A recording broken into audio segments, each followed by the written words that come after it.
मेरा इकरारुल हसन को भी चैलेंज है कि ये जो उसने कहा है ना, मैं जाऊंगा और वहां पे मैं अब उसके अड्डे बंद करा दूंगा और ये थरथली पड़ जाएगी हर तरफ, ये बात नहीं होगी। ऐसा कभी हो ही नहीं सकता है। ये मेरा चैलेंज है। अगर इकरारुल हसन उसके अड्डे बंद करवा दे, उसका आस्ताना बंद करवा दे, तो मैं आपके सामने लाइव, तो पता नहीं मैं उसके साथ मिल पाऊंगा कि नहीं मिल पाऊंगा, यहां उसकी तस्वीर पकड़ के उसके कदमों को मैं बोसा दूंगा आपके सामने। जिथे दी खोती ओथे ही आन खलोती। बिस्मिल्लाहिर्रहमानिर्रहीम। अस्सलामु अलैकुम वरहमतुल्लाहि वबरकातुहू।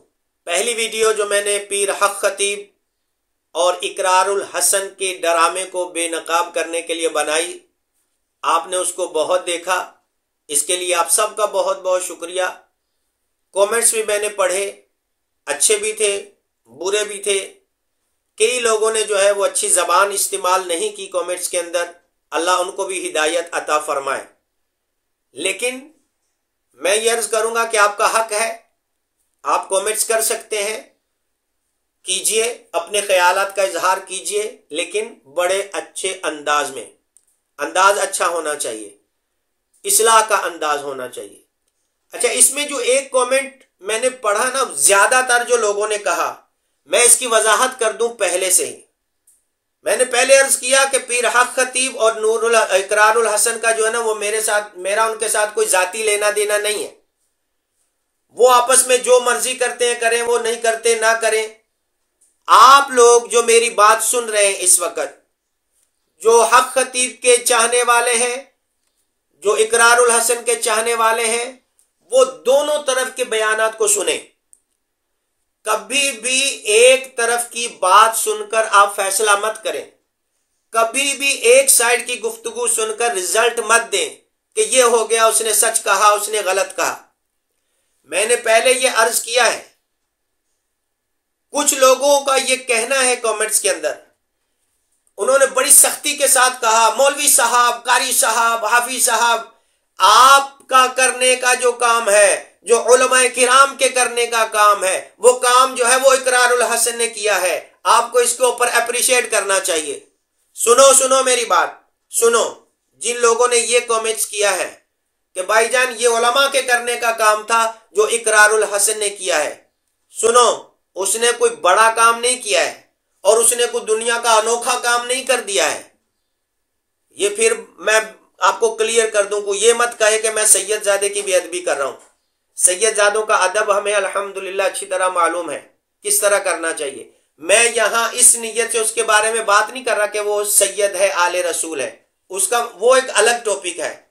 यहां पे मैं एज ए एंकर पर्सन जो इकरारुल हसन काम कर रहा है उसके हवाले से बात कर रहा हूं। सुनो, उसने कोई बड़ा काम नहीं किया, कोई तीर नहीं मारा है। ये काम उलमाए किराम काफी अरसे से कर रहे हैं, कई सालों से कर रहे हैं। आप लोग जो कह रहे हैं ना ये उलमा का काम है, ये जो इकरारुल हसन कर रहा है उसको अप्रिशिएट करो। उलमा अपना काम कर रहे हैं और कई सालों से कर रहे हैं।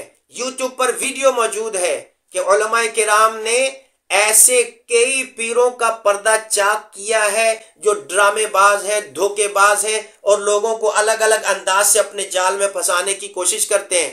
कसूर किसका है?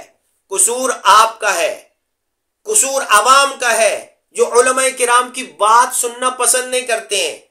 आप वीडियो देखते चले जाएंगे, फेसबुक के ऊपर उसको आगे ऊपर करते चले जाएंगे। जहां कहीं नाचने वाले की, गाने वाले की और बेहुदा की वीडियो आएगी, आप उसको बड़े शौक से देखेंगे। जैसे किसी आलिम दीन की वीडियो आती है आप उसको ऊपर कर देते हैं। उलमाए किराम ने इस टॉपिक पर कई मर्तबा गुफ्तगू की है। अब आप ना सुने तो इसमें कसूर उलमा का नहीं है, कसूर आप लोगों का है। अपने जहन की सफाई करें, अपने जहन की सफाई करें, उलमा पर इल्जाम मत लगाएं। हाँ, ये बात इस दफा क्यों मशहूर हो गई, ये हाइप इतनी ज्यादा क्यों हो गई इस मर्तबा इस टॉपिक के ऊपर? क्योंकि ये एक एंकर पर्सन ने आवाज उठाई, क्योंकि ये एक मीडिया पर्सन ने आवाज उठाई, ये सोशल मीडिया पर आने वाले एक शख्स ने आवाज उठाई। इस वजह से, चूंकि आप लोग ऐसे लोगों की बात ज्यादा सुनते हैं, इस वजह से ये बात को इतनी हाइप मिली और ये इतनी ऊपर तक चली गई। इसका मतलब ये नहीं है कि सैयद इकरारुल हसन साहब ने जो है कोई अनोखा काम कर दिया है। और मैं ये बात जो पहले कर रहा था कि इसका कोई भी फायदा हासिल होने वाला नहीं है। अब एंकर पर्सन जो सोशल मीडिया पर एक्टिव है, एंकर्स, वो भी इस बारे में सवालात उठाने लगे हैं। वो भी इकरारुल हसन साहब के ऊपर सवालात उठाने लगे हैं कि तुम ये कहते हो कि यहां पर लोगों के साथ धोखा होता है, उनको शिफा नहीं मिलती है, तो वो लोग कहां जाएंगे जो अपने हाथों के अंदर डॉक्टर्स की रिपोर्ट्स लेके घूम रहे हैं, जिनके पास डॉक्टर्स की रिपोर्ट है कि वो उनको क्या क्या बीमारियां लगी हुई थी, वो रिपोर्टें उनके पास मौजूद हैं और वो यहां पे गए, उन्होंने दम करवाया और उनको शिफा मिल गई। मैं ये नहीं कह रहा हूं कि जनाब वो सबको शिफा मिल जाती है।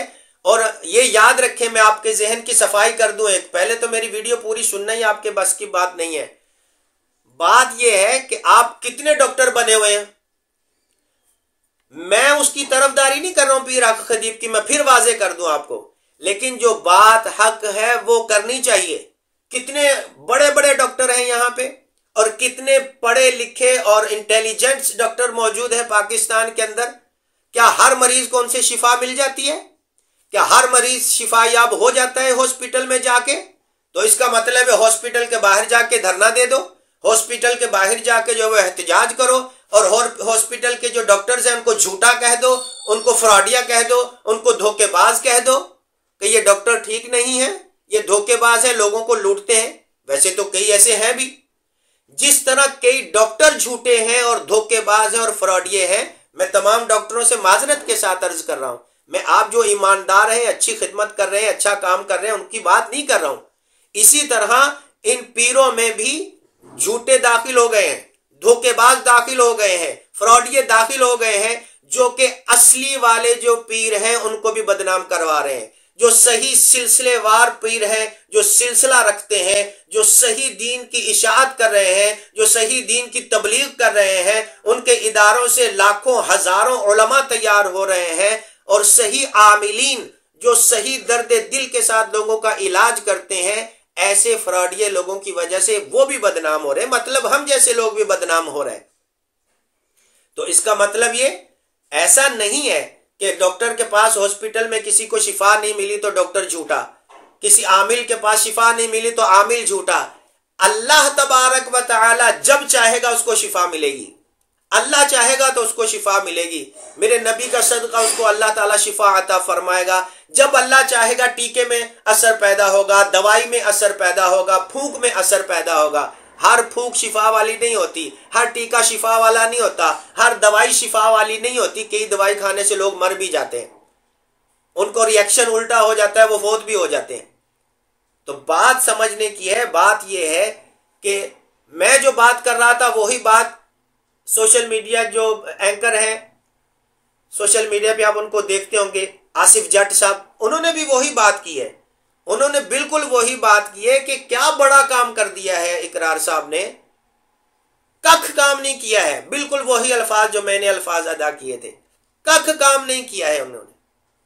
और क्या वो ये समझते हैं कि उन्होंने ये जो दावा किया है, उन्होंने ये जो ऐलान किया है कि मैं एक तहरीक चलाने वाला हूं, क्या आप लोग इसे समझते हैं कि हक खतीब का दरबार जो है वो बंद हो जाएगा? हक खतीब का जो दरबार जिसे वो अड्डा कहता है वो बंद हो जाएगा? आप समझते हैं इस चीज को? मैं तो नहीं समझता, क्योंकि पाकिस्तान में कभी ऐसा हुआ ही नहीं है। और मैं ये समझता हूं कि जो काम इकरारुल हसन ने किया है, वो जो उसको एक्सपोज कर दिया है, उसको एक्सपोज कर दिया है। जितना एक्सपोज इकरारुल हसन साहब ने किया है हक खतीब साहब को, उतना तो वो पहले ही अपने आप को एक्सपोज कर चुका है। इकरारुल हसन साहब की वीडियो आने से पहले कई ऐसी वीडियो फेसबुक के ऊपर मौजूद है, यूट्यूब के ऊपर मौजूद है। ये तो वो अपने आप को पहले ही एक्सपोज कर चुका है। और इस बारे में उलमा कई दफा बातें कर चुके हैं कि ये गलत हो रहा है, ये ठीक नहीं है, लोगों को गुमराह किया जा रहा है। तो उसने कोई नया काम नहीं किया है, सिर्फ एक नए अंदाज से किया है। नए अल्फाज भी वही, काम भी वही, सिर्फ अंदाज नया है। बाकी और कोई उसने बड़ा तीर नहीं मारा है। मैं बड़ी माजरत के साथ अर्ज कर रहा हूं। और ये काम कभी बंद होने वाला नहीं है, बल्कि मैं समझता हूं कि इकरारुल हसन के इस आवाज उठाने के बाद वो पहले से ज्यादा मशहूर हुआ है। और यही बात आसिफ जट साहब ने की है। उसकी मकबूलियत में कोई कमी नहीं आई है, उसकी मकबूलियत में कोई कमी नहीं आई। और मुझे ये भी अच्छी तरह मालूम है कि जो इकरारुल हसन साहब के तरफदार है वो मेरी बात को कभी पसंद नहीं करेंगे अगर मैं पीर हक खतीब के हक में बात करूंगा तो, और अगर पीर हक खतीब के खिलाफ बात करूंगा तो उसके चाहने वाले कभी इस चीज को बर्दाश्त नहीं करेंगे। मैं इस वीडियो के अंदर दोनों में से किसी की तरफदारी नहीं कर रहा हूं। मैं जो सही बात है, हक बात है, वो आपके सामने कर रहा हूं। मुझे जाती तौर पर दुख है, तकलीफ है इस बात की कि धोखेबाजों के चक्कर में आकर हमारे हकदार लोग भी जो है वो बीच में रगड़े जा रहे हैं। आपसे जो हक बात करते ना आके हमारे ऊपर चढ़ जाते हैं कि आपने दाढ़ी रखी हुई है, आप एक दीनदार आदमी हैं, आपको ऐसी बात नहीं करनी चाहिए। भाई क्यों? सारा ठेका आप लोगों ने उठाया हुआ है सोशल मीडिया संभालने का, और सोशल मीडिया पे बात करने का सिर्फ आपका हक है, हमारा कोई हक नहीं है। बात करें, अच्छे अंदाज में करें, अच्छे अल्फाज का चुनाव करें तो बात करें, फिर इंशाअल्लाह ताला आपकी बात सुनी भी जाएगी। मेरा ख्याल है कि इसका कुछ भी फायदा होने वाला नहीं है।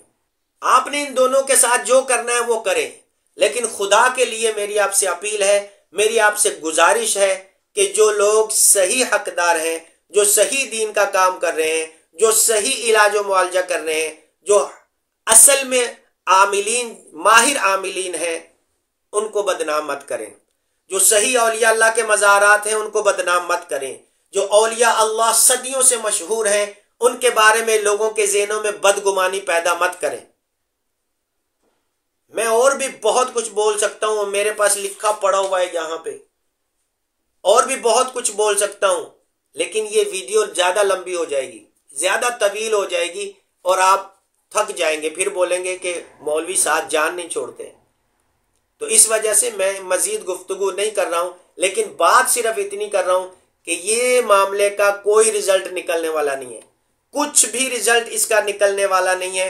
वो वहीं का वहीं रहेगा और ये यहीं के यहीं रहेंगे। फिर आखिर में बात पता क्या होगी? जिथे दी खोती ओथे ही आन खलोती। कुछ भी फर्क पड़ने वाला नहीं है। अक्लमंदों के लिए इशारा काफी होता है। अस्सलामु अलैकुम।